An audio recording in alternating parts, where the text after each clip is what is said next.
মাছের তরকারি করার সময় পেঁয়াজ, আদা, রসুন, কড়াইশুঁটি, আলু ভালো করে তেলে ভেজে নিয়েছি লাল লাল করে। মাছ কটা ভেজে তুলে রেখে দিয়েছি। দিয়ে আর একটু পরিমাণ মতন তেল দেবো, দিয়ে আদা, রসুন আর গুঁড়ো মশলাগুলো দিয়ে দেবো একে একে। লঙ্কা গুঁড়ো, হলুদ গুঁড়ো ও জিরে গুঁড়ো সব দিয়ে ভালো করে কষে নিয়ে প্রয়োজন মতন জল দেব, দিয়ে ফুটিয়ে নেব। মশলাটা ভালো করে ভেজে নিচ্ছি, নিয়ে প্রয়োজন মতন জল দিয়ে একটু কষিয়ে নেব। দেখো তেল ছেড়ে গেছে। আর ভাজা ওলকপি কটা দিয়ে দেবো। ভাজা ওলকপি কটা দিয়ে একটু নাড়াচাড়া করে দেব। ভালো করে কষিয়ে নেব যাতে তেলটা ও মশলাটা ভালো করে মিশে যায়, ভিতরে ঢোকে, তাহলে খেতেও টেস্টি হবে। তাই ভালো করে মশলার সাথে আর একটু ওলকপি ভাজা তোলা ছিল সেটা দিয়ে একটু নাড়াচাড়া করে একটু চাপা দিয়ে দেব। তারপরে কিছুক্ষণ পর খুলে প্রয়োজন মতন জল দিয়ে ডেচকিতে ঢেলে দিয়েছি, দিয়ে মাছ কটা বিছিয়ে ফুটিয়ে নামিয়ে নিয়েছি। কেমন হয়েছে অবশ্যই জানিও মাছের ঝালটা। তারপরে তরকারিটা বসিয়ে দিয়েছি, পেঁয়াজ কটা ভাজতে দিয়েছি।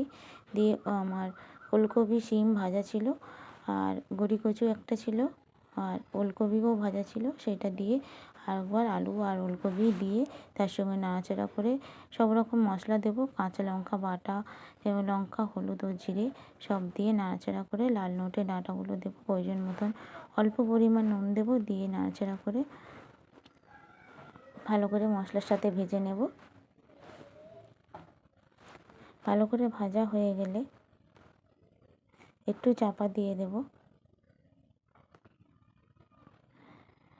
কমে এলে শিম ভাজা ও মাছ ভাজা, চিংড়ি মাছ ভাজাটা ছিল সেটা দিয়ে আর একটু কষিয়ে নেব, নাড়াচাড়া করে প্রয়োজন মতন জল দেব, দিয়ে চাপা দিয়ে দেব।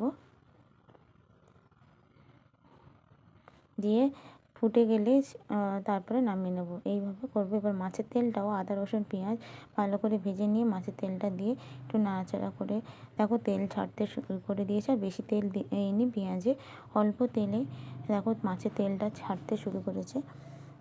তারপর লঙ্কা গুঁড়ো, হলুদ গুঁড়ো ও জিরে গুঁড়ো দিয়ে ধনেপাতা দিয়ে নামিয়ে নেব। এইভাবে করে খেয়ে দেখবে। আর এখানে কোন রান্নাটা সবচেয়ে সুন্দর হয়েছে অবশ্যই কমেন্ট করে জানিও। মাছের তেলটা প্রায় হয়ে এসেছে, লাল লাল হয়ে এসছে। তোমাদের বেশি বেশি লাইক, কমেন্ট, শেয়ার তোমাদের এঙ্গেজমেন্ট বাড়াবে এবং বন্ধুও বাড়াতে সাহায্য করবে। শুভ দুপুর, সবাই সুস্থ থেকো। দেখো মাছের তেল রান্না কমপ্লিট। কেমন হয়েছে অবশ্যই আজকে রান্না কমেন্ট করতে বলবে না। বেশি বেশি করে তোমরা কমেন্ট করবে, দেখবে এঙ্গেজমেন্টও বাড়বে, উইকলি চ্যালেঞ্জও পূর্ণ হয়ে যাবে। শুভ দুপুর।